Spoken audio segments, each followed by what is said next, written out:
जी का भजन किया करते थे।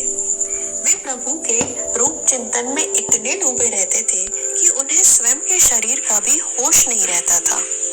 वे जगन्नाथ जी के मंदिर में जाकर घंटों प्रभु को एकटक निहारा करते थे।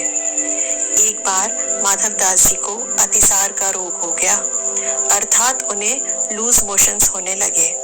वे दूर समुद्र के किनारे चले गए, लेकिन वे इतने दुर्बल हो गए कि उनसे उठते बैठते तक नहीं बनता था।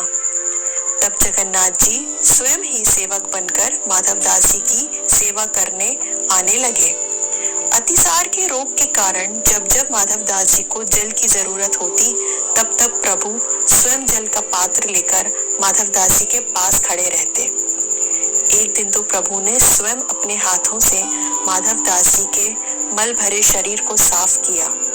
प्रभु का स्पर्श पाते ही माधवदास जी समझ गए, हो ना हो ये जरूर प्रभु ही है।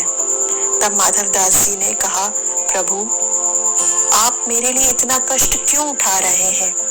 आपने तो मेरे लिए अपने ईश्वरत्व का ही त्याग कर दिया। तब जगन्नाथ जी बोले, तो मैं क्या करूं?